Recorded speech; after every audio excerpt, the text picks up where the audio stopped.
Welcome to In the Blue Facebook Live broadcast. I am your host, Dr. Cory Frogley, and joining with me today is Dr. Scott Frogley, and you'll notice we actually have the same last name, and that's not on Hey. accident. He is actually one of my fellow co-founders of BlueIQ, and very excited to have him join us today because of his really, I owe him a lot of thanks for where I am at today. I actually, he gave me my first job right out of school, and it was our time together that we really started developing the concepts that have turned into Blue IQ. So it's really fun to actually not only be able to work with one of my best friends, but to be able to create a business and and still be really close friends after working together, which is probably pretty rare out in the industry. And so, Scott, just real quickly before we jump into today's content, I wanted to share with our audience today a little bit about your success. You started with nothing. You came out of school like a lot of doctors with just your education, and you've turned that into a multi-million dollar incredible practice. And if you wouldn't mind, just share with the audience today, just real briefly, how you went from that to the success you've had today. Well, thank you for the introduction. That's probably the most nice stuff you said in a row that I've heard from you. So thank you. But real quickly, coming out of school, school for me, 23 years ago, I graduated and didn't really, I came out of school learning to be a doctor, but definitely not a businessman. And really no business background whatsoever. Jumping into my own practice, I built a practice pretty quickly just with my own drive and tenaciousness, and but really realized very quickly that I was I was seeing patients, but I wasn't collecting a lot. I didn't know much about marketing. I didn't know anything about sales and retention, reactivation. I just didn't understand any of those concepts. And so I jumped into just started looking frantically for some business knowledge, and so started to learn that. And of course, a few years later, you came along and we jumped in and really got our feet wet together. And we did develop a lot of great business systems. And then over the years, really learning the importance of marketing and sales, and really how to integrate all that into a practice. And you could be the greatest doctor in the world, but if you can't market and drive people to your business and sell to them, and then keep them, it's just impossible. So those systems we developed, of course, we try to put that into a software to help. Um, and so here we are several years down the road, 20 something years down the road. And We won't admit exactly how long. no, but, really learning to turn the practice not just into a doctor's office, but into a business that has a lot of purpose behind it, services patients, people get well, and the practice thrives. And it's now trying to help other doctors understand and learn how to do the exact same is really where our passion has become, and really what we want to do is just help other doctors to be successful, and to share, to get rid of the frustrations and the stress of the everyday whirlwind that we're hit with, and how to Yeah, manage that. yeah, for sure. Well, last week I want to thank our audience for tuning in. We've had well over 500 views of that broadcast, and that was on materializing your business vision. And today we're really going into what we call mastering the madness. Really, how well do you understand your marketing data? Because that's the first piece, as we kind of gave the overview of a business and that direction. Again, before I jump into this, I do want to give a big shout out to Dr. Mark Moser. He's on our dental advisory board and is a dentist down in Texas, lives in North Texas. And up on our screen here that I'm sharing with you is an image from our blog that just went out last night. And if you don't subscribe to our blog, I highly encourage you go to getblueiq.com/blog and read this blog. This is one of the most touching stories. Mark has completely stopped working for the last few weeks, and he is an avid flyer. He's put on his wings. He's become a literal ministering angel, and is flying supplies in and out of Houston and all the eastern Texas, the areas that have just been dramatically flooded, and has literally given up just his everyday life to serve, and he's bringing animals out of the area that have been overloaded the shelters, and there's a phenomenal picture in the blog of a blind poodle where they're trying to bring all the blind animals into one shelter, and so just a big shout out to Mark. He is as good of a man as they come, and just grateful for all he's done. And interestingly enough, Scott, you lived in Houston for a couple of years. I did, and it's all underwater now where I lived. Yeah. It's crazy, sad. It's crazy, super sad. So I highly encourage you guys to go read that blog, and then again, there's a chance at the end of the blog to actually donate and help support the mission that he's flying for. It's an incredible mission that a lot of people with individual planes are actually flying and doing a lot of great work. So with that, let's jump deep into our topic today. So last week, just a quick review, we talked about materializing your vision, and every great business starts with a vision, and developing the culture, attracting the right team members to help you bring that vision to life. And one of the things that Dr. Scott and I like to talk a lot about is understanding KPIs, key performance indicators, but really how those flow and how those affect each other. There's actually lead and lag, or upstream and downstream KPIs to each other that we're going to dive into today. And so it makes sense that we would dive into your marketing data, because that's where, especially early on in a new practice, you've got to put a tremendous amount of energy and effort into your marketing. Obviously, the more your practice matures, you don't have to market near as much, because you're getting a lot of patient referrals and those type of things. But regardless, as we all know, we have to continue to evolve and develop our businesses. So the first one is developing your KPI. And Scott, do you mind, just for those maybe new to us or new to data analytics, maybe share with the audience just real briefly on what exactly a KPI is? Well, a KPI typically, as Cory, you mentioned, these upstream and downstream metrics really are more on the downstream. Typically, they're the ones that we look at that kind of give us the overall health of an area of our practice. They're the ones that we look at that really give us an indication if we're moving the needle or not. And they're the ones that we want to keep a steady eye on. They're not always easy to move. There's upstream things we're going to talk about today that we have to focus on to move them. But they really give us an indication of the overall health of different categories in the practice that we need to really, really pay attention to and be aware. We need to look at them on a continual basis. And because our products are used a lot by healthcare, in the healthcare industry, we work a lot with dentists and chiropractors and other healthcare providers, integrated medical facilities. The KPI stands for, as you see on the screen, key performance indicator. It's like the vitals of your business, just the vitals of a human body. Yeah. We've got vitals of a business, and these are those vitals. So when we talk about the KPI for marketing, we've got on here number of new patients, and to further expand that, it's the number of new patients scheduled. Now it's the front desk, it's the other team that is working hard to confirm those appointments, make sure that they show up, and other types of business, we call them confirmed leads or hot leads in the buying journey, the buying cycle that we're going to go in today. That really is what we're trying to produce here, are people who are not only interested in your business, but they've actually committed to an appointment to actually come in and be there. So with that KPI, as we talked about, there's lead measures or upstream metrics, and then lag measures or downstream metrics. Now, what that means is within marketing, there are things that if I walked into my practice today and said, hey, Scott, I need 5 new patients today, how easy would that be for you to go out and get us 5 new patients?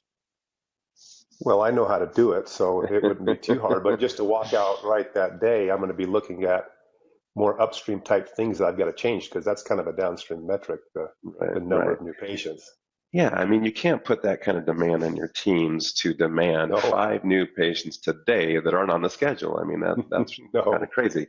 But there are things that we can focus on today that if we do, that we can move the production needle on these upstream metrics that we're going to go through today. And by focusing on those, the byproduct of focusing on upstream metrics is a healthy, stable KPI that's downstream from those upstream metrics. Is anything you would add to that to clarify that, Scott?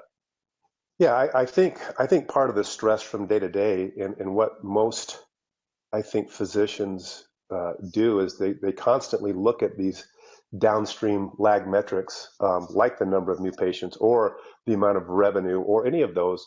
And those are what cause stress because we want to change them and we're looking at them. We want to change them, but they don't change very quickly. And so we're sitting there stressing, and I've heard it say many times that, if you're managing everything and trying to change those downstream metrics, it's like driving your car and looking in the rearview mirror.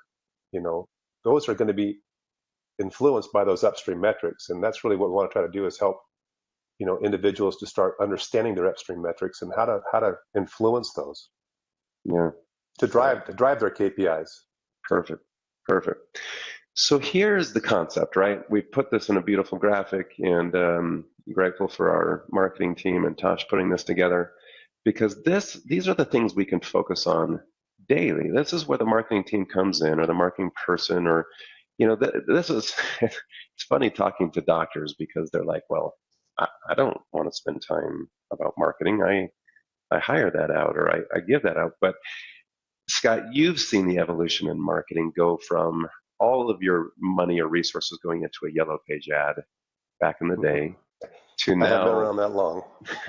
To now most of your money going into digital marketing. And it's one thing to hire that out, but you've got to understand it because you've got to hold them accountable. You have to know if you're going to spend that kind of money, you've got to know where the best resources are being directed. You still control that budget and making sure that those resources. So the things that can be affected on a daily basis are things like website visitors, social media engagements, email open rates. You can change those things today and get an immediate, reaction today. Kind of a midstream to that is what we call, developing patient referrals, leads with social media, people who click on the website and engage in your website. How many page views do they have on the website? Leads that then come in from phone because people have questions.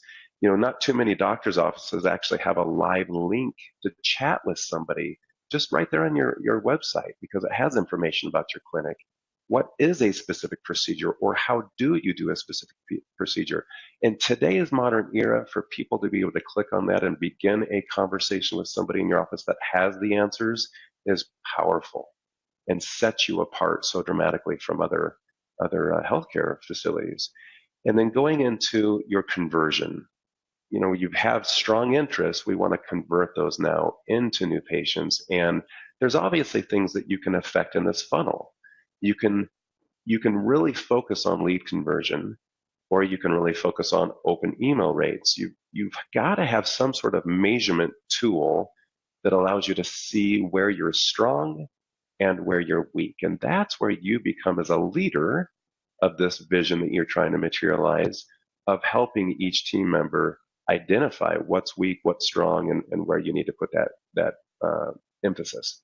So going into that's an important thing, Cory, real quickly, as I experienced, just social media marketing, a lot of that, we do get a lot of leads, and it's the nourishment of those leads that are just so critical. I mean, each one has a value to it, and we'll talk about that, but it's the nourishing campaign all the way from somebody clicking a button on Facebook or on your social media pages, and then just hoping they arrive. Those are the things that we can influence. Those are the things, creating a nourishing campaign that reaches out to them, maybe a little video we send them by email, maybe follow-up emails or texts that we have if we've gained that access to that information, and nourishing them all the way to the office so they do turn into a scheduled patient that is ready to go. Yeah. We just can't sit and just hope. Hope they show up. You're spot on. And that may seem really overwhelming to some of our audience that's listening today. And so I just want to let you know the way that we've gotten there is you have to really own technology.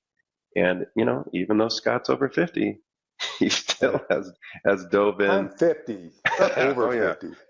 Well, a few days, a few months, but he's dove in head first into this technology. You have to own it. Otherwise, you might And as it was scary to me at first. It was very scary to me at first. I'm like, I have no idea what these terms even mean.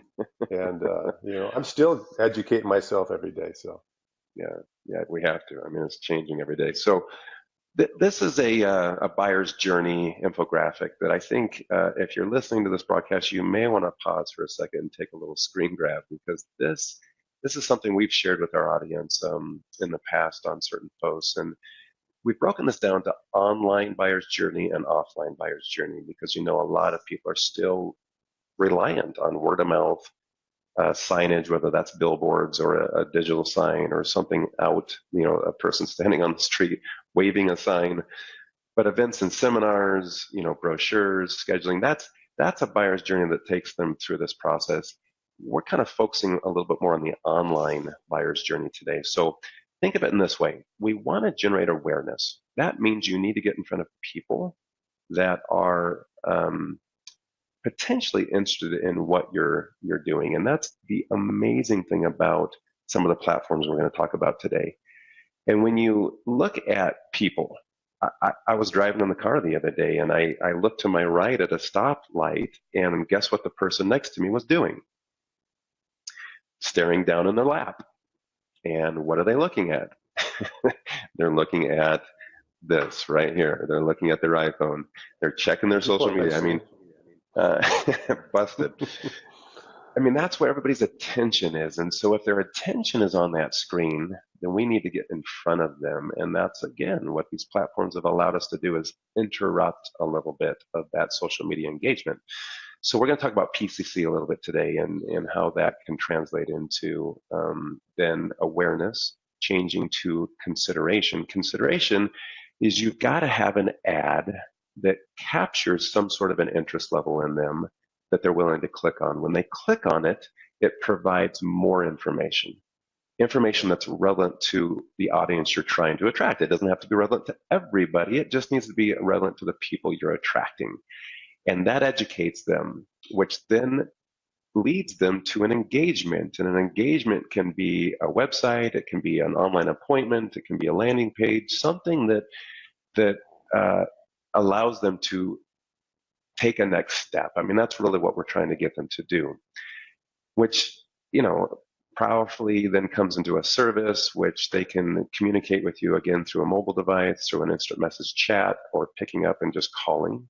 That's why all of your websites should have a clickable button that they just click on, and it dials you. It can't call you if your phone number is just part of a picture. It has to be an embedded link, and that's how smartphones work today. And then obviously, once we have them in service mode, we're now providing the service, we want to create loyalty, and we'll circle back to that in just a minute. So let's dive headfirst now into our new patient acquisition data, because it's the data we really want to focus on today. So here's the three main platforms that our audience is engaging in today. You notice we've got Facebook. Facebook was initially built as a people connection device, and we all know they sold out to the marketing device. And for those of you who don't know this, maybe you don't yet, there was a day when you posted something in your feed, all of your friends saw your post. That's not the way anymore. You may get 30, 60, 80 of your friends seeing your post, but the rest of them don't even see it. And that's kind of how these ads work. We can post something, and only a percentage, because they want you to click that little boost button that you see there. You can boost your post, and they collect money, right? Well, that's why they're worth what they are. I can't argue with them. And we can leverage that, right? We can leverage that, definitely. So all of these upper boxes are the same. So whether you're using Google AdWords, whether you're using Instagram, which of course Instagram was acquired by Facebook, we're looking at ad impressions. These are some of the metrics that we're watching. We want to know how many accounts did our ad go to. And then, of course, how many people engage with that ad by clicking on it. Now, if you're getting a post, there's two ways you're going to get people clicking on your ad. A, the ad is relevant to them, so your target audience, and that's what's, again, amazing. When we used to put ads in Yellow Pages, you couldn't choose the demographic, you couldn't choose the age range, you couldn't choose the sex of the person looking at it. You just put a yellow page ad out there. But now you can get so laser specific. It's really incredible for the specific people. So depending on the service that you're marketing, you really want to make sure that you identify and narrow that demographic for that. So if you're not getting a lot of clicks, you want to play with that demographic a little bit. The second way you're going to get a lot of clicks is, again, the visual appeal to the ad. It can't be cluttered. In fact, Facebook is very good about making sure that they don't even accept an ad. And there's a relevance score that they give you. How much engagement are you doing? It gives you a high and a low score, so you can really dial in how well you're doing. Now, that ad has two options. It can either capture an email or something right there, then to email them something, or it can bring them to a landing page or your website.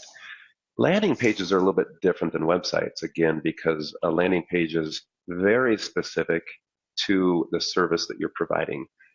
You know what it's like. You've been on websites, Scott, where you go on and you're clicking around and all of a sudden there's like 20 pages you can go through and, tell me about the company. And the next thing you know, you're reading about the doctor, or you're reading about, something else, and you've totally lost track that you are coming to this website for an implant, or you're coming to this website for neuropathy. That's what a landing page does. It gets laser specific. The only way out of the landing page is to click, subscribe, or next appoint, attend a workshop, or it's an actionable click. And so that CTA, call to action, that's the button. We want that button everywhere on the page. We want it highlighted. We want it actionable so that they engage. Now that CTA is up to you and your marketing team to build what that CTA is. What's been the most CTA or the most successful one that you guys have been using, Scott? Well, right now, we're doing a lot of stem cell in our clinic, and we've been really using Facebook quite a bit for that. And it's to come to a seminar. It's to actual register for a seminar for information. Nice. And of course, then that goes to my marketing, and they follow up on that. So now, when you say seminar, that sounds like a pretty big event. Kind of, is it a seminar? Is it a workshop? Is it a workshop? Sorry, that's a workshop. Yeah, it's just an informational workshop. So something that, do you charge them? Is it cost them something?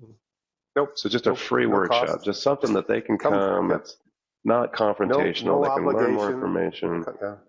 Yeah. Just a simple click. Come learn about information. That's great. If you'd like to know more, click. You can do it in that viewpoint. You can do it in form of a video. You can do it in form of just a white paper. PDF. I mean, yeah. In fact, we've created a digital marketing kit that is, and I'll talk about this again at the end, but there's a link on this post that you'll see that if you click that, you can download our free digital marketing kit, which really gives you a lot of examples and ideas that you can use for these CTAs. Now, when you're doing this and you're using these different PCC platforms, pay-per-click, that's the nice thing. You're really only paying for people who click on it. So you can, again, make your marketing dollars stretch. You don't have to spend thousands and thousands of dollars on your marketing to really make it profitable. In fact, if you look at these examples, Facebook, if we did an ad spend of $256 and we got 11 or 13 completions, we get $19.60 per new patient or per workshop attendee or per engagement is what we're calculating here. Yeah, lead. If we go to Google AdWords and maybe spent $350 and only got 7, we're getting about a $50 per lead. If we go over to Instagram, and again, these are just random examples, but the point of this is you look at the acquisition cost, you're calculating your acquisition cost per channel. And what you'll find is maybe you don't want to spend your money on multiple channels. You want to get laser specific on one channel, and you're going to see success for a little while because we've seen it, and then it dies off. And you've either got to refresh your ad, refresh your target audience, or change platforms because you're going to hit different audiences by different platforms. So maybe use one for a few weeks to a month and then switch to a different one. And just you've got to be, again, analyzing your data, which leads us to a tool. And again, this is where Scott and I have spent a good chunk of our years here to develop a tool that brings all of that information to one page. And you can see here, these cards are metrics. We're analyzing and bringing in Google Analytics. We're bringing in Facebook data. patient management data coming in, and oh, I'm losing my place here. This is just new users coming in the website, and then this is that CTA. This is that reserve appointment. That allows them to come in to the session and actually see that.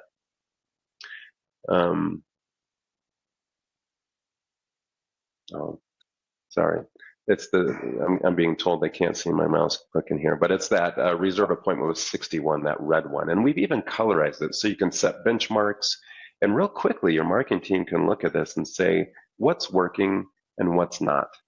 And red, obviously, is behind the benchmark that you've set, or the goal. Green's right on track. Yellow means we're slightly behind. Blue means we're actually exceeding our expectations. So you can really identify the posts that are working and what's not. Now, some of the metrics that, oh, go ahead. Just looking at that, and I kind of get giddy every time I see the dashboard there, just because, back in the day when we started doing all this, it was on spreadsheets, it was on papers on the wall, and we're trying to figure out how to gather this data, really gathering those downstream metrics are kind of easy, looking at revenue, looking at the number of new patients, but gathering your upstream metrics and to have a system that pulls it automatically for you and puts it right in front of you. Oh my gosh, the value of that and understanding that, I get giddy. I get excited every time I see it because it's just there to make decisions and to influence those downstream metrics. I'm still talking to doctors every day that they're still doing it on paper, which I know. We got to get into the 21st century. But they're probably still advertising in the yellow pages too. So. probably. And that's, if you know a doctor like that and you're watching this broadcast, please share this link at the end of the broadcast with those individuals. So let's go into some of these specific metrics because we want to give our audience the value of what they should be tracking. So if you're doing a CTA and it's an event, one of the things obviously that you really want to track is this scheduled versus show rate. So Scott, didn't you just have a conversation with a doctor who was so focused on how much they were spending and they weren't doing any follow-up system with the people who scheduled and didn't show? Are they just lost to oblivion, or could there be a way to improve that show rate and then, of course, nurture those? Yeah. An example, and I was telling you about it, so I'll tell you, as a doctor, I was kind of coaching through this. He had boosted his spend on social media and trying to drive people to an event. And as he was spending more, he noticed that the number of closes, the number of starts and closes didn't go up. And so his quick interpretation without all the data was, my sales team isn't doing a good job. I now have to step in and take over for them. And really what it resulted in was really staff morale. It just upset his staff morale. He got in there and started telling people, I'm going to have to take over and do all this. And so as I pointed this out to him, you could spend, let's say you spent $2,000 on a campaign and you got 20 leads, and then you funneled down to 10 people showing up in your clinic, after attendees and those things. Or you spent $4,000 and you generated double the leads, but still only 10 people showed up in your clinic. And when we really looked at it, he was bypassing, it was like going from A to F without looking at C, D, E, which really is looking at the leads. How do I convert those leads to show up to the event? How do I get those people from the event to show up for an appointment or schedule an appointment? And then how can I get those to actually show up for their appointment? When we really looked at the stats, really realizing that his staff was closing 85, 90% of those that came into the actual appointment, but where he was missing was his follow-up, the upstream stuff, nourishing the leads that he got to show up to the event, and then the event, getting those people to schedule an appointment. So he was just going from A to F and misinterpreting the data because he didn't know how to look at it. Missing the lead metrics that told the whole story.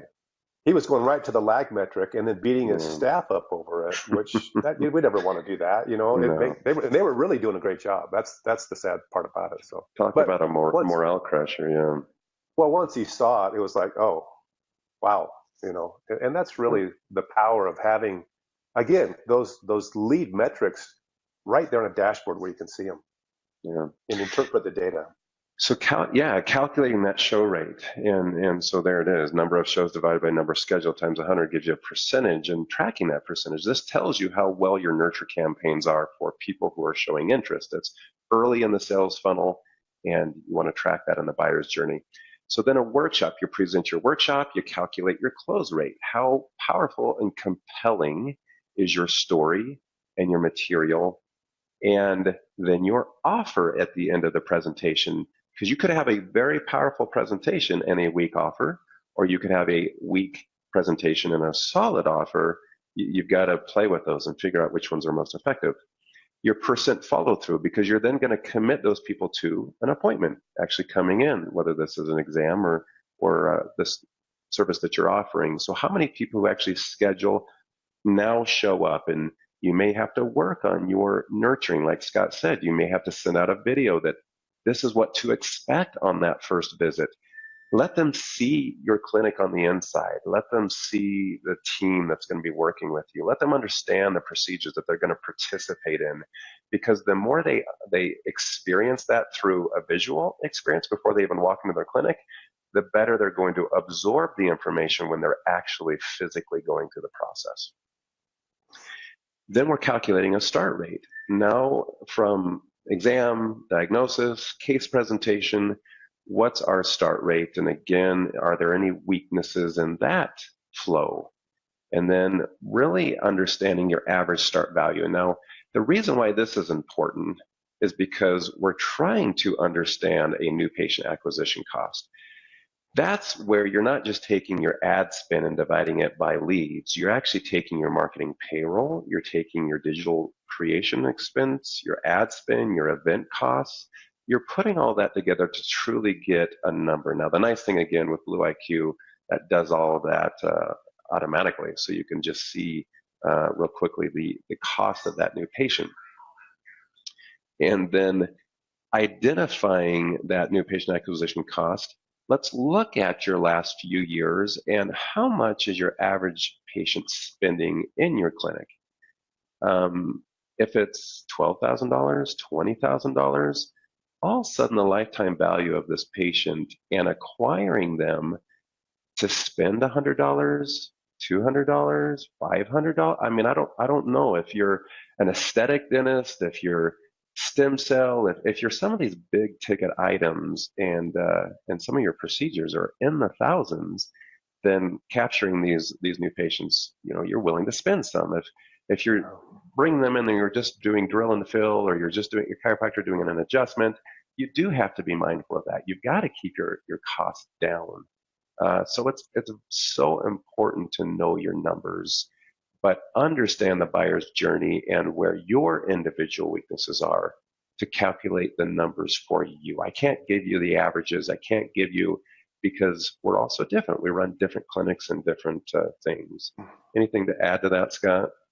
Yeah, I mean, the important thing is each lead, each of those completions on, your landing page and someone saying, I want to come, or I want information, each of those has a value, and they funnel down through that cycle to actually a conversion into a patient or coming to an event. Each of them have value, and the more we understand those upstream those upstream statistics, and we actually learn to nourish those, and if I can get 20 leads that turn into 2 closes, or I get 20 leads that turn into 15 closes, each lead just now improved its value to me. And so it's looking at those numbers, understanding them, and then looking at how can I nourish those all the way through to the end, not just hoping you get a click and hoping it converts to something. Yeah, you're going to waste a lot of money. And I hate to say it, there's digital marketing companies out there, social media marketing companies that will do a piece of the buyer's journey. Yeah. And just throwing that money out there, it's, if you don't have the whole funnel put together, you're really not maximizing your value. And that's how I started off. I paid these guys, and I'd get clicks and I'd get leads, and I'm like, well, where's the leads? Or Where'd they go? They clicked, but they had interest, but how come they're not showing up? So Yeah, it is. exactly. It's a nourishment campaign. So in closing today, it's silly to talk about marketing without at least touching on retention. And Mhm. again, don't get so focused on, it depends on where you're at in your practice maturity. If you're newer in practice versus later in practice, but it's never too soon to focus on retention. We don't want to sacrifice the back door for the front door. You have to Mhm. keep the patients in the practice. You've got to nurture them. You've got to build content for them. You've got to send them stuff to engage them. If you're developing a new service in your practice, experience it with them. That they've been with you. They'll give you honest feedback in your services, and if it's of value and the price point that you're at, it's a phenomenal way to test new services before you go out and really then start blast marketing your new patients. So again, we know this is complicated. That's why it's Master the Madness. It's a lot of stuff going on, and it's constantly evolving. And so again, we've created this digital marketing kit. We've got it for chiropractors who want to grow their practice, but it's also for dentists who want to grow their practice or any business. It all applies to that business, and you can click that link and receive a free download today for that marketing kit. We want to thank you for joining us today for our In the Blue live broadcast. Again, go to our www.getblueiq.com/blog. Please read the blog that Dr. Moser has shared with us. It is phenomenal. If you don't get teary-eyed, then you need to grow your heart a little bit. It's pretty phenomenal. All of our hearts go out to those in Florida on the East Coast and the Caribbean who have been through another hurricane, and we're Yeah. our hearts go out to. It's just crazy times. So be grateful for where we're at. We've got sunny skies here where we're at today, and we're grateful for our audience. Again, if you know any dental or chiropreneurs that are looking to grow their practices, Blue IQ is building tools for them. Scott, thank you for joining with us today. You're going to Hey, be my on pleasure. many more broadcasts. Isn't the last time you'll see him? Thank goodness. So, thanks everybody for tuning in. We'll see you next time. Thanks, Cor.